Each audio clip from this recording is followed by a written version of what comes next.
কেলেংকাৰী দেখিলেই চকু মুদি দিয়া বিটিআৰৰ এজন ইএম বাতৰি হলেহে তেওঁ নিদ্ৰাৰ পৰা সাৰ পায় কোটি কোটি টকা গুটে গুটে গিলিলে কোনে ইএম সঞ্জিত তাতীয়ে গম নাপায় নে নোপোৱাৰ ভাও জুৰিছে বিজেপি চৰকাৰৰ উদ্দেশ্য বেয়া নহয় দৰিদ্ৰ খাতি খোৱা যিসকল লোক তেওঁলোকে এখন পকী ঘৰত জীৱনটো কটাওক সেই উদ্দেশ্যে আৰম্ভ হৈছিল প্ৰধানমন্ত্ৰী আৱাস যোজনা কিন্তু সেই উদ্দেশ্য সফল হোৱাত হেঙাৰ হৈছে একাংশ ধনলোভী বিজেপিৰ নেতা উদালগুৰি নোনাই চেৰফাঙত প্ৰধানমন্ত্ৰী আৱাস নিৰ্মাণত ব্যাপক কেলেংকাৰী বিজেপিৰ দখলত থকা উদালগুৰি জিলাৰ নোনাই চেৰফাং সমষ্টিৰ অধিকাংশ ঠাইত বিচিডিচিৰ নেতা কৰ্মী তথা দালালৰূপী ঠিকাদাৰৰ পাকচক্ৰত আজিলৈ নিৰ্মাণৰ কাম সম্পূৰ্ণ নহল প্ৰধানমন্ত্ৰী আৱাস যোজনাৰ শ শ ঘৰৰ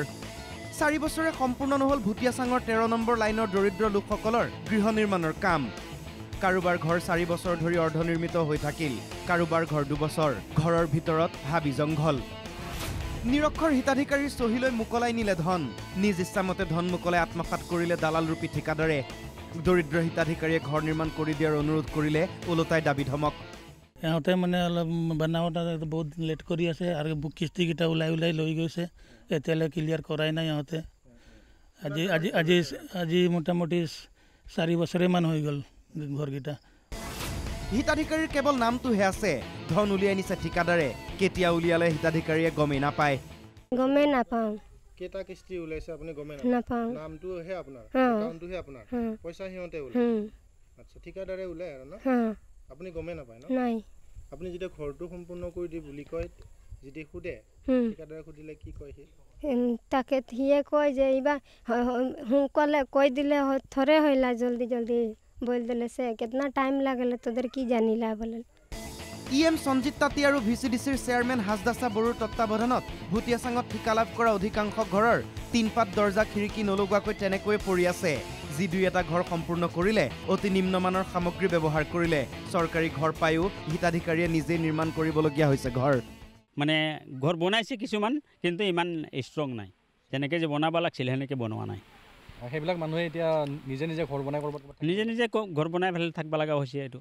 আমিতো ডাইৰেক্টে তাৰ লগত কথা পাতিছিলোঁ আমাৰ যেতিয়া চতালপাৰা আহিছিল তেতিয়া আমি ডাইৰেক্টে মানে ঘৰটো দেখালোঁ যে সঞ্জীৱ তান্তি ইএম তাৰপিছত তেখেতক আমি ডাইৰেক্টে দেখাইছোঁ সেই কথা নাপাতে আৰু এইটো বিষয়ত ফটককৈ গাড়ীটো ঠিক গুচি গ'ল এই কাণ্ডত ইএম সঞ্জিত তাঁতীয়ে হাত উজান দিয়াৰ অভিযোগ বিজেপিৰ ইএম সঞ্জিত তাঁতীৰ সাংগোপাংগই পাই ঠিকা থমাছ বেংৰা ৰাম চাৱাচী আৰু তেজু বৰাইকৰ বিৰুদ্ধে এই কেলেংকাৰীৰ অভিযোগ দৰিদ্ৰ পৰিয়ালৰ তথাপি কাণসাৰ নাই স্থানীয় পাৰিষদ তথা ইএম সঞ্জিত তাঁতীৰ কোন ঠিকাদাৰে কোনটো কাম কৰিব নিজে চহী কৰি লিখি দিয়ে ইএম সঞ্জিত তাঁতীয়ে সেই কামত কেলেংকাৰী হ'লেও ইএমে এতিয়া ব্যৱস্থা গ্ৰহণ কৰে কেনেকৈ সেয়ে ৰাইজৰ অভিযোগ হিতাধিকাৰীৰ ধনৰ ভাগ ইএম সঞ্জিত তাঁতীয়েও পায় নেকি ঘৰো নাই পোৱা পানীও নাই পোৱা ইএম সঞ্জিত তাঁতী নামত আছে কাম একোৱে হোৱা নাই মই এই ৰাস্তাটো আগতে বনাইছিল এইটো মাত্ৰ সৰু ৰাস্তা পাই আছোঁ দুটা গাড়ী মানে একফালেদি যদি গাড়ী আহে এটা গাড়ী সাইডত কোন জায়গাত বা থব লাগব সাইডত তেতিয়াহে এটা গাড়ী পাৰ হ'ব তাৰপিছত এটা গাড়ী আহিব এইটো হ'ল ইমান বোকা হয় ৰাস্তাটো 5 নম্বৰ হাৰি কয় ভুটিয়াচাং 13 নম্বৰ লাইন 5 নম্বৰ হাৰি ইমান বোকা হয় বৰষুণ সময়ত যাবাই নোৱাৰা মানে ঘৰৰ পৰা ওলাবাই নোৱাৰে আৰু জল জীৱন এইটোও পানীটো আমি পোৱা নাই আজি 5 বছৰ হেকে হ'ল মানে ইয়াতে উন্নয়ন হোৱাই নাই একোৱে হোৱা নাই ৰাস্তা ঘাটৰ অৱস্থা নাই ৰাইজৰ খা খবৰ ল'বলৈ আহৰি নাই ইএমৰ বাউন্সাৰলৈ মিটিঙে ঘূৰি ফুৰে সেয়ে ৰাইজৰ খুব আহি আছে বিটিআৰৰ নিৰ্বাচন ইএম সঞ্জিত তাঁতীৰ কাণ্ডই বিজেপিক ক্ষতি কৰিব নেকি